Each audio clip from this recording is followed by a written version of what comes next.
السلام علیکم ویورز، آج کی مزیدار کہانی۔ عموماً جب خواتین رشتے کے لیے جاتی ہیں تو وہ لڑکی کے 100 عیب نکالتی ہیں۔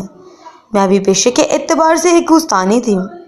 میں نے زندگی بھر بچوں کی اچھی تربیت کی، اس لیے چاہتی تھی کہ میں جس لڑکی کو بیاہ کر اپنے بیٹے نوید کے لیے گھر لاؤں وہ سلجھی ہوئی اور باادب ہو۔ تب اپنی نند کے بتائے ہوئے ایک گھر پہنچ گئی۔ اس نے بتایا کہ نوید کے لیے یہ لڑکی بہت اچھی رہے گی، اور راشدہ نے اس لڑکی کی اس قدر تعریفیں کی تھی کہ میں اسے دیکھنے کے لیے بے تاب تھی۔ میرے نوید کو بھی خوبصورت لڑکیاں بہت زیادہ پسند تھیں اور حسن اس کی کمزوری تھا، اس لیے میں نے راشدہ کی بات کو سنجیدگی سے لیا اور ان لوگوں کے گھر رشتہ لینے پہنچ گئی۔ میں اور میری نند ساتھ ہی گئے تھے۔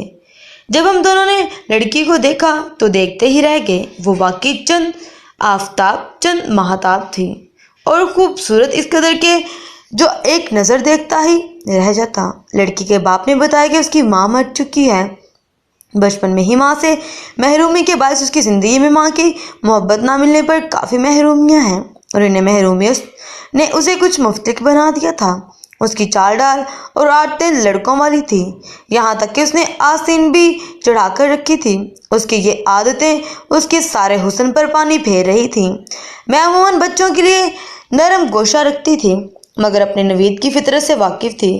وہ انتہائی غصیلا اور ایسا لڑکا تھا جسے لڑکیاں تابعدار اور فرمانبردار ہی اچھی لگتی تھی۔ اپنی بہنوں کو بھی اپنے سامنے اونچی آواز میں بات نہ کرنے دیتا۔ پھر میاں بیوی کا رشتہ تو ایسا ہوتا ہے کہ شوہر بیوی پر حکم ہی چلاتا ہے۔ میں اس لڑکے کی فطرت ایک پل میں جان گئی تھی۔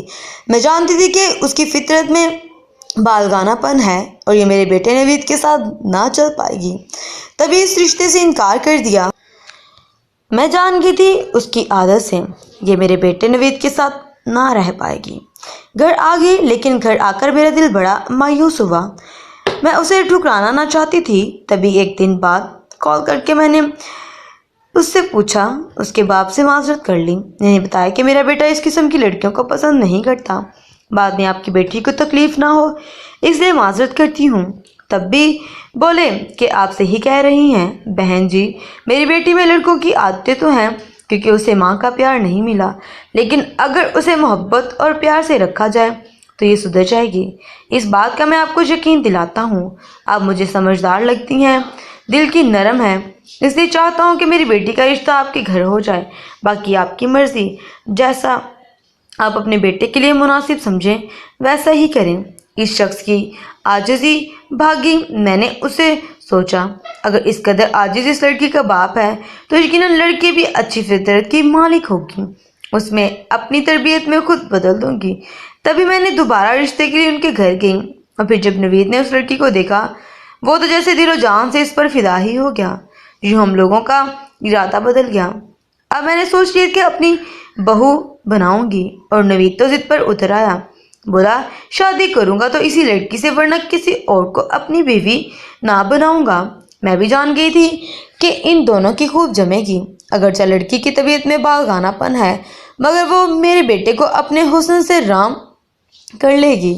پھر بیٹا بھی اسی شخصیت کا مالک تھا، وہ لوگوں کو بدلنے کا ہنر جانتا تھا۔ بہرحال ہم لوگ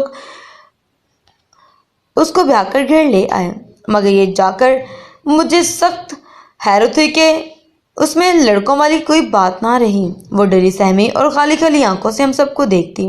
اس کا یہ رویہ میرے لیے حیرت کا باعث تھا۔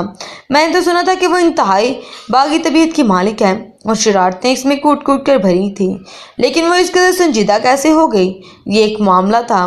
بہرحال میں نے دیکھا کہ اس شادی سے خوش نہیں تھی۔ وہ ہر پل مجھے روتی نظر آتی تھی۔ میرا بیٹا تو اسے پانے کی خواہش میں کھویا ہوا تھا۔ اس نے شاید ان باتوں کو زیادہ دیر پر نہ لیا، مگر میں ماں تھی، عورت اور پھر شخصیت شناس تھی، جان گئی تھی کہ اس کے دل میں کوئی بات ہے جس نے اسے رونے پر مجبور کیا، اور اس کی شخصیت اس قدر بدل گئی۔ حالانکہ اس کے باپ نے خود بتایا کہ اس کے مزاج میں نزاکت نہیں، اور ایک دن میں اس کے کمرے میں گئی تو اس کی طبیعت کچھ خراب تھی۔ میں نے دیکھا کہ وہ سر پکڑے ہوئے تھی اور اس چکر آ رہے تھے۔ ڈاکٹر کے پاس لے گئی تو ڈاکٹر نے خوشخبری سنا دی، آپ دادی بننے والی ہیں۔ اس خبر نے مجھے اور بھی خوش کر دیا، جبکہ اس سے پہلے بھی زیادہ مرجھا کر رہ گئی۔ اس کی پریشانی ایسی تھی جو مجھے بے چین کر رہی تھی۔ خدا نخواستہ کوئی اور معاملہ ہو تو میرے دل میں 100 اندیشے آنے لگے۔ میں کبھی کبھی اپنے بیٹے کے مزاج کو سوچتی تو کام کر رہ جاتی۔ میرے بیٹے کو اگر اس کے ماضی کے بارے میں ذرا سی بھی بھنک پڑ جاتی تو اسے چھوڑنے میں ایک لمحہ نہ لگاتا۔ بہرحال یہ میرا خیال تھا۔ میں اس سے ابھی تک اس بارے میں کوئی بات نہ کر سکی تھی کیونکہ وہ ہر دم اپنے کمرے میں بند رہتی۔ تب میری بیٹی ایک دن کبوتر اور طوطے لے آئی۔ جانوروں سے محبت کرتی تھی۔ وہ پرندوں کو پانی دینے کمرے سے باہر آنے لگی۔ یہ دیکھ کر میرا بھی حوصلہ بڑھا۔ میں نے اسے اپنے کمرے میں بٹھانا شروع کیا۔ رفتہ رفتہ میری اس کے ساتھ دوستی ہو گئی۔ وہ مجھے اپنی سہیلی اور اپنی ماں سمجھنے لگ گئی۔ مجھ سے ہر بات، ہر دکھ سکھ کہنے لگی۔ ان دنوں اپنی پریشانیاں مجھ سے کہتی۔ تب میں نے ایک دن اس سے کہا، بیٹی میں تمہاری ماں کے جیسی ہوں۔ اگر تمہاری زندگی میں کوئی پریشانی یا الجھن ہے تم مجھ سے کہہ سکتی ہو۔ میں وعدہ کرتی ہوں کہ میں اپنے بیٹے سے کبھی نہیں کہوں گی اور تمہارے لیے زندگی میں آسانیاں پیدا کرنے کی کوشش کروں گی۔ میری بات سن کر میرے گلے لگ کر رونا شروع ہو گئی۔ اس کے رونے پر مجھے اور زیادہ حیرت ہو رہی تھی۔ اس کے ماضی میں کوئی ایسا واقعہ ہے جو اسے چین سے نہیں رہنے دیتا۔ تب اس نے اپنی بات کا آغاز کیا۔ جو کہانی اس نے مجھے سنائی وہی آپ کو سنا رہی ہوں۔ آپ تو جانتی ہیں کہ میرے ابا کس قدر سنجیدہ طبیعت کے مالک تھے، اور پھر میری اماں مجھے جنم دینے کے 1 سال بعد ہی اس دنیا سے رخصت ہو گئیں۔ بابا کو اپنی بیوی سے بہت محبت تھی۔ وہ دوسری شادی نہیں کرنا چاہتے تھے، لیکن انہیں بیٹا بھی چاہیے تھا۔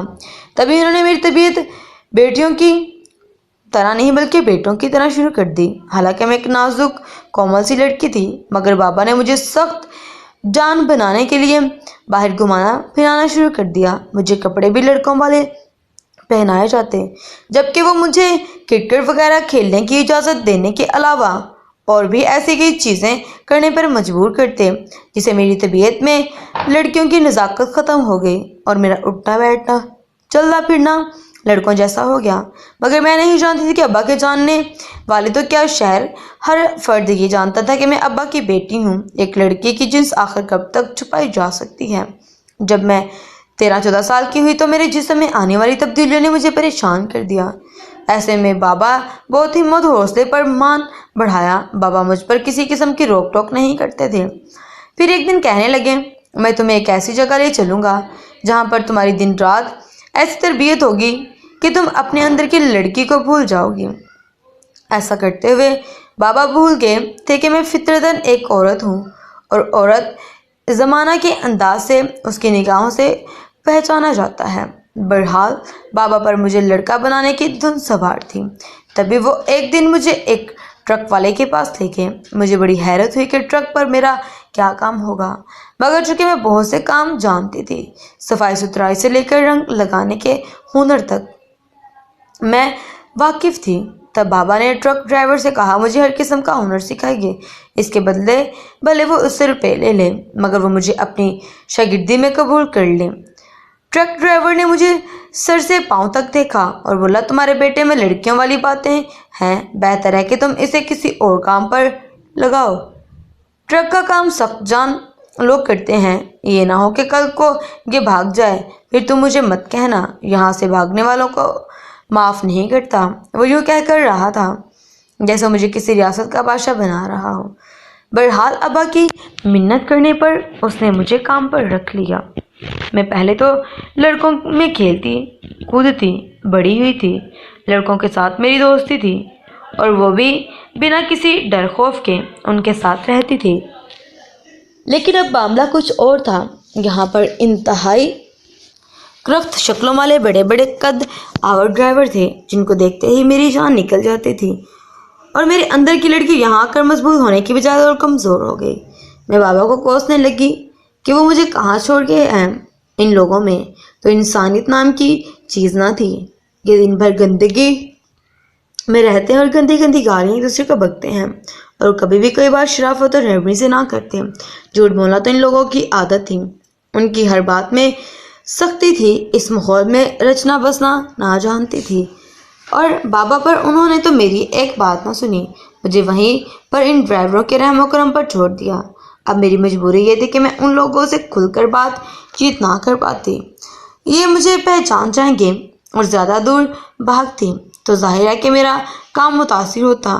سو میں نے سوچا کسی شخص کو اعتماد میں لے کر اسے اپنی حقیقت بتا دیتی ہوں تاکہ وہ میرا خیال کرے اور میری مجبوریوں کو سمجھے۔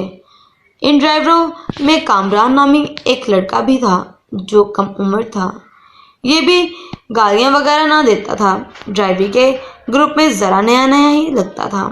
ایک دن ہم لوگ بیٹھے چائے پی رہے تھے، کامران ہی بیٹھا مجھے گہری نظروں سے دیکھ رہا تھا، کہنے لگا تم باقی لڑکوں سے کچھ مختلف لگتے ہو۔ تب اس کی نظر میں اپنے عجیب سے جذبات دیکھے، مجھ سے رہا نہ گیا، میں نے اسے اپنی حقیقت بتا دی، یہ سوچ کر کی شادی وہ مجھ سے اس بات پر کر لے، لڑکی ہو کر میں بہادری والے کام کر رہی ہوں۔ بہرحال عورت تو عورت ہوتی ہے، میں نے بھی اپنی بہادری میں اپنی ساری رام کتھا اس کے سامنے رکھ دی۔ بس پھر کیا تھا، یہیں پر میری بد نصیبی کا آغاز ہوا۔ اگلے دن میں کام پر گئی تو کامران کے تیور بدلے بدلے سے تھے، میں اسے جو بھی باتیں کرتی تھی وہ بغور مجھے دیکھتا۔ اب مجھے لگنے لگا کامران کو بتا کر میں نے غلطی کرتی تھی، اپنی حقیقت بتا کر میں نے اس سے تھوڑا بہت ڈرنے بھی لگی تھی، وہ میرے اس ڈر سے محفوظ ہوتا اور بار بار مجھ سے کوئی ایسا کام کرتا جو میں نہ کر پاتی۔ ایک دن میں کسی کام سے اندر والے کمرے میں گئی تھی جہاں ڈرائیوروں کا سامان وغیرہ رکھا ہوا تھا، تب میں نے دیکھا کامران میرے پیچھے پیچھے آیا، میں نے اسے معمول کے مطابق سمجھا اور اپنے کام میں مصروف ہو گئی، مگر تھوڑی دیر بعد کامران میرے کمرہ میں موجود تھا، یہی نہیں اس نے جڑ سے دروازہ بند کر لیا، یہ دیکھ کر میں سہم گئی۔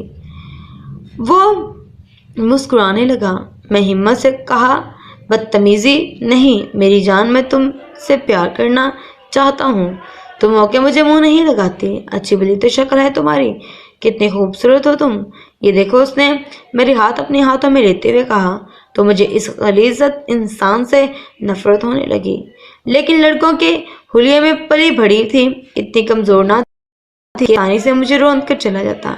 میں نے پاس پڑا لوہے کا راڈ اٹھایا اور اس کے سر پر دے مارا، وہ درد سے تل ملا کر رہ گیا، اس نے اپنے سر پکڑ لیا۔ میں نے جلدی سے دروازے کی کنڈی کھولی اور باہر کو بھاگی، سامنے ایک آدمی کھڑا تھا، یہ ٹرکوں کا مالک تھا اور پیٹرول ڈالنے کا کام کرتا تھا ساتھ میں، اس کے سامنے بھی میرا راز افشا ہوتے ہوتے بچا۔ پھر اسے میری آدھی حقیقت کا علم ہو گیا تھا کہ میرے بال کھلے ہوئے تھے، میں بہت گھبرائی ہوئی تھی، وہ مجھے دیکھ کر عجیب نظروں سے گھورتا چلا گیا۔ میں وہاں سے چلی آئی اور سیدھا اپنے گھر آ گئی۔ گھر آ کر ابا سے کہا آج کے بعد میں اس گلیز جگہ پر نہیں جاؤں گی، وہاں انتہائی سخت اور گلی کے مالک لوگ رہتے ہیں، آپ نے اپنی بیٹی کو وہاں کیوں چھوڑا؟ بابا میں رونے لگی، مگر بابا میری کسی غرضی کا اثر نہ ہوا اور کہنے لگے میں تمہیں مضبوط بنانا چاہتا ہوں تو زمانے سے لڑنا سیکھ لیں، اگر یوں ہی نزاکت والی باتیں کرتی رہی تو دنیا بھر تجھے روند کر چلی جائے۔ ابا کو میں یہ بات نہ بتا سکتی تھی جو واقعہ وہاں پر میرے ساتھ پیش آیا تھا۔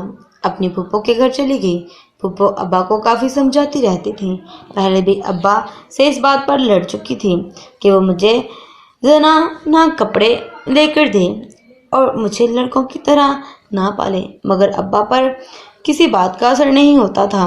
بہرحال اس دن میں نے پھپھو سے عرضی کی وہ آ کر بابا کو سمجھائیں، مگر اس دن پھپھو کی اپنی بیٹی بیمار تھی، وہ معذرت کرنے لگی، بولی کہ میں آج تو نہیں آ سکتی، کل آ کر تمہارے باپ کی خبر لیتی ہوں۔ اس دن مجھے یوں ہی گھر آنا پڑا، اگلے دن میں اس جگہ پر نہیں جانا چاہتی تھی، لیکن جاتے جاتے ابا مجھے موٹر سائیکل پر بٹھا کر لے گئے، بولے تو کام چور ہے، میں تیری کوئی بات نہیں سنوں گا، مگر ابا کیا جانتے تھے کہ وہاں میرے ساتھ کیا رویہ پیش آیا تھا، اس لیے میں اس جگہ سے دور بھاگتی تھی۔ ابا کے جانے کے بعد مجھے ہر نظر بدلی بدلی سے محسوس ہونے لگی، مجھے لگا جیسے لوگوں کو میری حقیقت معلوم ہو گئی ہو، کچھ ایسا ہی ہوا تھا۔ کامران نے زخم لگنے کے بعد سب کو میری حقیقت کے بارے میں بتا دیا، اس بات سے میرے اعتبار بے کبھی واقع ہو گئے اور موجود ہر شخص میری حقیقت جان چکا تھا۔ آج تو میرے لیے یہاں پر دن گزارنا مشکل ہو رہا تھا۔ یوں لگا کہ جیسے میں 2 پل بھی یہاں رہی تو میری عزت پر آنچ آ جائے گی۔ اب لوگوں کے رویے بدل چکے تھے، تب میں نے وہاں سے کھسکنا ہی مناسب سمجھا۔ گھر آ کر میں بستر پر لیٹ کر خوب روئی۔ عورت جتنا مرضی اپنے اوپر لباتے چڑھا لے، مگر جب تک اسے مرد کا سہارا میسر نہ ہو وہ معاشرے کی بھیڑیوں درندوں سے نہیں بچ سکتی۔ میں نے سوچ لیا کہ آج ابا سے آخری بار بات کر کے رہوں گی۔ میں مر بھی جاؤں تو وہاں نہ جاؤں گی۔ ان لوگوں کی نگاہوں سے مجھے برداشت نہیں ہوتی۔ ان دنوں میری عمر 16 سال ہو چکی تھی۔ میری عورت بننے کے فرق کو چھپانا مشکل تھا۔ شام کو پھپھو آ گئی، مجھے بیمار اور روتا دیکھ کر مجھے تسلی دینے لگی۔ فکر کیوں کرتی ہے؟ شام کو ابا آئے تو پھپھو نے ابا کی خوب خبر لی۔ انہیں بتایا کہ وہ مجھے آگ کے دریا میں جھونک رہے ہیں۔ تب بابا کو احساس ہوا کہ وہ میری جنس بدلنے کے چکر میں مجھ پر کتنے ظلم ڈھا چکے تھے۔ اس دن کے بعد سے ابا بالکل ہی بدل گئے۔ مجھے وہ لڑکیوں والے کپڑے پہننے دیتے۔ اب انہوں نے مجھ پر اور ظلم و ستم شروع کر دیے۔ مجھے لڑکے بنانے کے لیے مجھے لمبے لمبے کپڑے لا کر دیے اور گھر کے کاموں پر بھی زور دینا شروع کر دیا۔ ابا تو ایسا برتاؤ کر رہے تھے جیسے میں نے جان بوجھ کر یا ان سے ضد کر آ کر اپنا حلیہ بدلا ہوا تھا۔ پیار سے پیش آنے کی بجائے بابا نے مجھ پر سختی شروع کر دی۔ اس بات کا مجھ پر منفی اثر ہوا اور پھر ستم یہ کہ انہوں نے جلدی ہی میرا رشتہ ڈھونڈ کر میری بات پکی کر دی۔ اب آپ ہی بتائیں، اتنی بڑی تبدیلی کے بعد میں نارمل کیسے رہوں؟ میں اپنی جان کی حفاظت کرنا چاہتی ہوں۔ میں آج بھی خود کو محفوظ سمجھنا چاہتی ہوں، مگر بابا کے رویے نے مجھے توڑ ڈالا ہے۔ یہ کہتی خاموش ہو گئی، مگر اس کی آنکھیں اب بھی نم تھیں۔ میں نے اسی دن سے فیصلہ کر لیا کہ میں اپنی بہو کو ماں اور باپ دونوں کا پیار دوں گی۔ میں جانتی تھی کہ وہ بری لڑکی نہیں۔ زندگی اس کے ساتھ جو بھی کیا اس میں اس کا کوئی قصور نہیں تھا۔ آج نازلی میرے ساتھ میری بیٹی بن کے رہ رہی ہے اور مجھ سے بہت خوش ہے اور کہتی ہے کہ میں نے اپنا راز آپ سے کہہ کر دل کا بڑا بوجھ ہلکا کر دیا، اور میں خدا کا شکر ادا کرتی ہوں کہ اس کے ساتھ کوئی ایسا واقعہ پیش نہ آیا ہو جو اس کی ازدواجی زندگی میں زہر گھول دیتا، ورنہ ایسی لڑکیوں کے ساتھ خدا جانے زمانہ کیا کیا ستم کرتا ہے۔ Thanks for watching this interesting and moral video. باقی تمام ویڈیوز دیکھنے کے لیے میرے چینل پاکی جٹی پر بنے رہیں اور میرے چینل کو سپورٹ کریں، زیادہ سے زیادہ ویڈیو کو شیئر کریں، اپنا بہت زیادہ خیال رکھیں، اور اسٹوری پسند آئے تو اپنی رائے مجھے کمنٹ سیکشن میں ضرور بتائیے گا۔ اپنا بہت زیادہ خیال رکھیے گا۔ اللہ حافظ۔